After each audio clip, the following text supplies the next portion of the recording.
उपमुख्यमंत्री अजित पवार यांचे विमान दुर्घटनेत निधन. महाराष्ट्र राज्याचे उपमुख्यमंत्री अजित पवार सकाळी मुंबईहून खासगी विमान लिअरजेट 45ने बारामतीकडे रवाना झाले होते. आगामी जिल्हा परिषद निवडणुकांच्या पार्श्वभूमीवर त्यांच्या बारामतीत 4 जाहीर सभा आयोजित करण्यात आल्या होत्या. सकाळी साधारण 8:45 सुमारास विमान बारामती विमानतळाच्या धावपट्टीवर उतरत असताना हा अपघात झाला. प्राथमिक अहवालानुसार लँडिंगच्या वेळी विमानाला तांत्रिक अडचण आली, ज्यामुळे वैमानिकाचे नियंत्रण सुटले. विमान धावपट्टीच्या बाजूला जाऊन आदळले आणि त्यानंतर विमानाने भीषण पेट घेतला. बघता बघता संपूर्ण विमान आगीच्या भक्ष्यस्थानी पडले. या विमानात अजित पवारांसोबत त्यांचे सुरक्षा रक्षक आणि चालक दलाचे सदस्य असे एकूण 6 जण होते. या 6ही जणांचा या भीषण आगीत होरपळून मृत्यू झाला आहे. घटनास्थळी अग्निशमन दल आणि स्थानिक पोलिसांनी तातडीने धाव घेत बचाव कार्य सुरू केले. मात्र आगीची तीव्रता एवढी मोठी होती की कोणाचेही प्राण वाचवता आले नाहीत. अजित पवार यांच्या निधनामुळे संपूर्ण महाराष्ट्र राज्यावर शोककळा पसरली आहे. राजकारणातील एक कणखर नेतृत्व आणि कार्यसम्राट म्हणून ओळखले जाणारे दादा अशा प्रकारे अचानक एक्झिट घेतील यावर कोणाचाही विश्वास बसत नाही. राष्ट्रपती द्रौपदी मुर्मू, पंतप्रधान नरेंद्र मोदी यांच्यासह देशभरातल्या प्रमुख नेत्यांनी तर महाराष्ट्र राज्याचे मुख्यमंत्री देवेंद्र फडणवीस तथा उपमुख्यमंत्री एकनाथ शिंदे यांनीही अजित पवारांना श्रद्धांजली अर्पण केली आहे. केंद्रीय मंत्री नितीन गडकरी यांनी मी माझा जवळचा मित्र गमावला अशा शब्दात भावना व्यक्त केल्या. अजित पवारांचे कुटुंबीय राजकारण समाजकारणात प्रदीर्घ काळ सक्रिय आहेत. शरद पवार शांत, संयमी म्हणून ओळखले जातात. अजित पवार हे रोखठोक, खणखणीत आणि दिलखुलास बोलण्यासाठी प्रसिद्ध होते. मुख्यमंत्री देवेंद्र फडणवीस आणि इतर सर्वपक्षीय नेत्यांनी या घटनेवर तीव्र दुःख व्यक्त केले आहे. ब्युरो रिपोर्ट, जनादेश. आपली माणसं, आपला देश. पाहत रहा जनादेश. अजित पवार यांच्या मृत्यूनंतर एकनाथ शिंदे यांची प्रतिक्रिया. आज माझा मोठा भाऊ हरपल्यासारखी भावना आहे. अजित पवार हे केवळ नेते नव्हते, तर ते एक अभ्यासू, वेळेचं भान ठेवणारे आणि प्रशासनावर मजबूत पकड असलेले व्यक्तिमत्व होते. अशा शब्दांत उपमुख्यमंत्री एकनाथ शिंदे यांनी अजित पवार यांच्या निधनावर तीव्र शोकभावना व्यक्त केली. बारामतीजवळ विमान उतरत असताना झालेल्या भीषण अपघातात महाराष्ट्राचे उपमुख्यमंत्री अजित पवार यांचे दुर्दैवी निधन झाले. या घटनेमुळे संपूर्ण राज्यात शोककळा पसरली असून राजकीय, सामाजिक आणि प्रशासकीय स्तरावरून श्रद्धांजली अर्पण करण्यात येत आहे. अपघाताची बातमी मिळताच उपमुख्यमंत्री एकनाथ शिंदे बारामतीकडे रवाना झाले. रवाना होण्यापूर्वी त्यांनी माध्यमांशी संवाद साधताना अजित पवार यांच्याशी असलेल्या आपल्या आठवणींना उजाळा दिला. म्हणजे अतिशय मनाला वेदना देणारी आणि मनाला चटका लावून जाणारी ही अतिशय दुर्दैवी घटना आज महाराष्ट्रात घडली आहे. खरं म्हणजे असं कुणाच्या स्वप्नातही वाटलं नसेल की अजितदादा एवढ्या लवकर आपल्यातून जातील. ही महाराष्ट्रासाठी अतिशय दुःखद आणि दुर्दैवी घटना अजितदादांच्या जाण्याने झालेली आहे. खरं म्हणजे अजितदादा गेले अनेक वर्ष या महाराष्ट्राच्या राजकारणात नेतृत्व करत होते आणि अतिशय परखड, स्पष्ट वक्तेपणा आणि प्रशासनावर असलेली त्यांची पकड आपण पाहिलेली आहे. प्रत्येक गोष्टीचा त्यांना बारीक अभ्यास करून बोलण्याची सवय होती आणि परखड, स्पष्ट वक्तेपणा, निर्भीड, रोखठोक बोलणारे असले तरी सुद्धा, त्याला चूक म्हणणारे असले तरी सुद्धा अतिशय मनाने ते निर्मळ होते. याचा अनुभव मी स्वतः घेतलेला आहे. त्यांच्यासोबत मी मंत्रिमंडळात देखील काम केलं. मी मुख्यमंत्री असताना त्यांनी उपमुख्यमंत्री म्हणून देखील काम केलं आणि जेव्हा मुख्यमंत्री मी असताना मुख्यमंत्री माझी लाडकी बहीण योजना किंबहुना इतरही योजना जेव्हा आम्ही सुरू केल्या तेव्हा आर्थिक जे काही घडी आहे किंवा आर्थिक तरतूद जी आहे ती अतिशय उत्कृष्टपणे उत्तमपणे त्यांनी त्यावेळेस केली. मी असेन, मुख्यमंत्री देवेंद्रजी असतील, अजितदादा असतील, आम्ही टीम म्हणून काम केलं, टीम म्हणून काम करतो. आमच्या वेळाही कामाच्या वेगवेगळ्या, आम्ही पहाटे उशिरापर्यंत काम करतो. अजितदादा पहाटे लवकर काम सुरू करतात, देवेंद्रजी दिवसभर काम करतात. आणि अजितदादांनी 6-6 वाजता देखील अपॉइंटमेंट दिलेल्या अधिकाऱ्यांनी आणि लोकप्रतिनिधींनी पाहिलेल्या आहेत. आज त्यांच्या जाण्याने पवार कुटुंबाचंच नाही तर संपूर्ण महाराष्ट्राचं मोठं नुकसान झालं आहे. मी त्यांना मनापासून आदरांजली अर्पण करतो, अशा शब्दांत उपमुख्यमंत्री एकनाथ शिंदे यांनी आपल्या भावना व्यक्त केल्या. ब्युरो रिपोर्ट, जनादेश. आपली माणसं, आपला देश, पाहत रहा जनादेश. अजितदादांच्या अकाली मृत्यूने महाराष्ट्राचे न भरून येणारे नुकसान झाले. आमदार संजय केळकर यांची प्रतिक्रिया. उपमुख्यमंत्री अजित पवार यांच्या अकाली मृत्यूनंतर अनेक राजकीय नेते आपली प्रतिक्रिया व्यक्त करत आहेत. भाजप आमदार संजय केळकर यांनी आपली प्रतिक्रिया व्यक्त केली.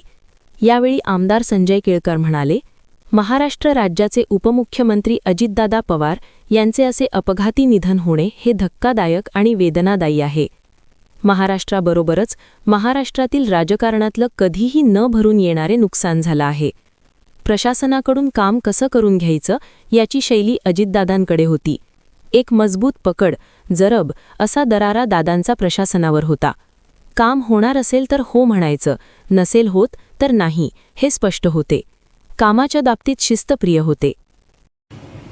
अजितदादांचं अशा प्रकारे अपघाती निधन होणं हे अत्यंत धक्कादायक तर आहेच, पण अत्यंत वेदनादायक पण आहे.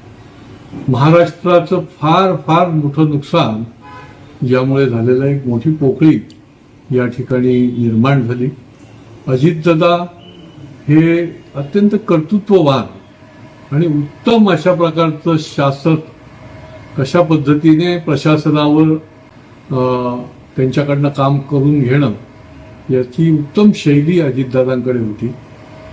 एक कर्तृत्ववान, दिलखुलास, रांगडा आणि स्पष्ट वक्ता असा नेता आमच्यातून निघून गेलाय. खरं म्हणजे त्यांनी महाराष्ट्राकरता अनेक मोठी कामं केलेली आहेत आणि पुढे देखील ते करू शकणार होते. कार्यकर्त्याच्या पाठीशी कसं उभं राहायचं याचं उत्तम उदाहरण म्हणजे अजितदादा, किंवा काम करण्याची शैली जी आहे ती मला अत्यंत त्यांची आवडत असेल. मोकळेपणाने ते होणार असेल तर हो म्हणायचे, नसेल होणार तर नाही म्हणायचे.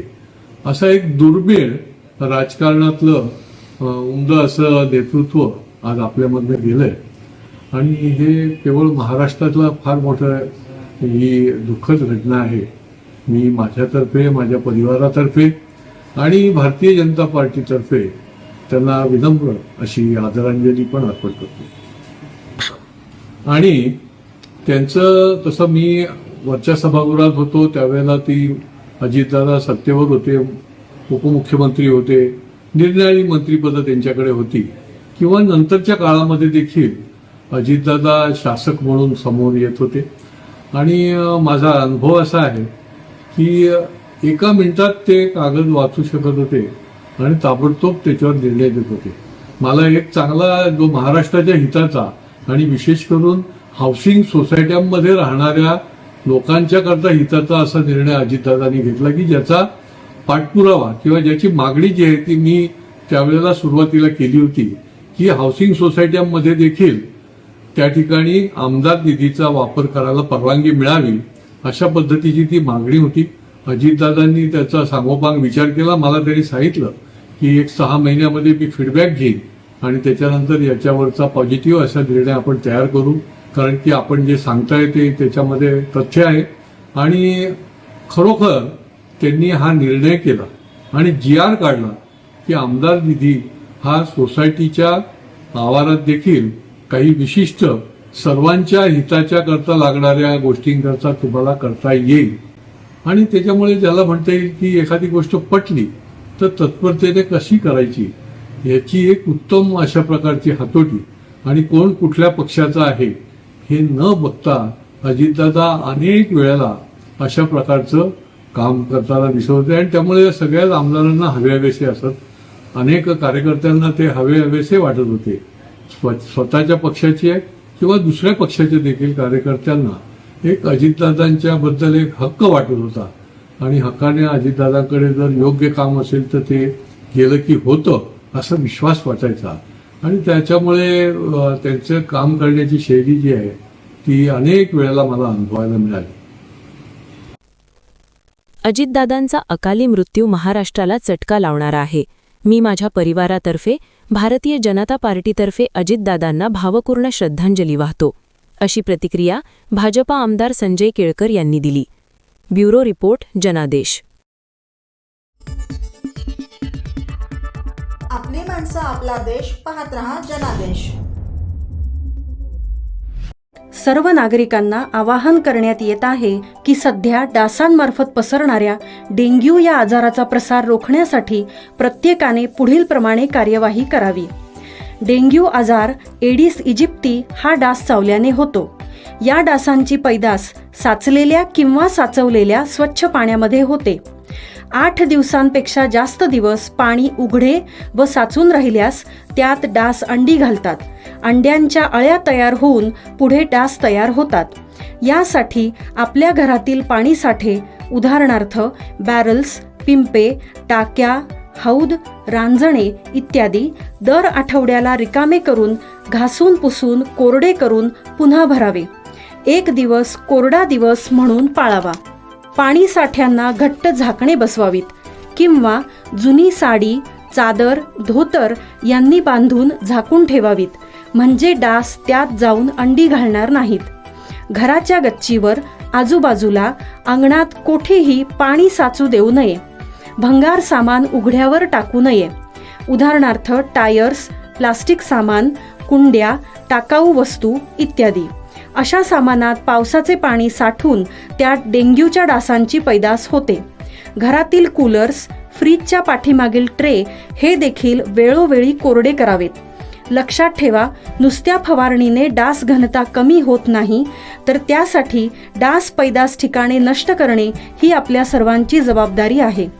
कोणताही ताप अंगावर न काढता जवळच्या शासकीय रुग्णालयात मोफत औषधोपचार घ्या.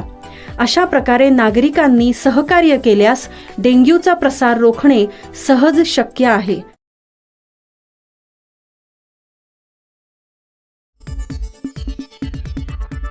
आपली माणसं, आपला देश. पाहत रहा जनादेश. आत्ताच राजस्थानमध्ये माझं आगमन झालं आणि विमानातनं उतरतानाच भ्रमणध्वनीवरनं लीडर धडाडीचे महाराष्ट्राचे नेते अजितदादा पवार यांच्या अपघाती निधनाची दुःखद वार्ता कानावर पडली. एका शब्दात त्यांचं वर्णन करायचं असेल तर निडर. कुठलाही निर्णय मनाशी घेतल्यानंतर परिणामांची चिंता न करता त्याची अंमलबजावणी करणं ही त्यांची हातोटी होती. त्यांचं चालणं, त्यांचं वागणं हे राजकारणातल्या जी एक अशी बनलेली जी काही मोल्ड असतो त्याच्या बाहेरचा अजित पवार ते पारंपरिक पद्धतींवर फार विचार करत नसत. मी 1990 सालापासून त्यांच्याबरोबर आहे. अर्थात मधला काही काळ जी परिस्थिती होती त्याच्यातनं आम्ही गेलो, पण तरी आपलेपणा कधी हरवला नाही. मला वाटतं की आज महाराष्ट्राने एक चांगला नेता गमावलाय, जी पोकळी भरून येणार नाही. पण सर्वात मोठी हानी झाली आहे ती पवार कुटुंबियांची.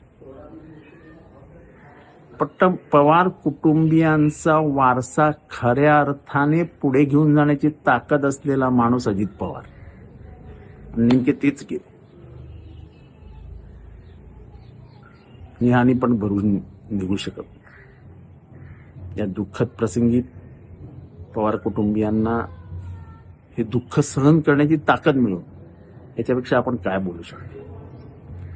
पण महाराष्ट्राची झालेली हानी भरून निघू शकत नाही एवढं म्हणतो अत्यंत प्रामाणिक मनाने मी सांगतो. महाराष्ट्राची मोठी हानी झाली.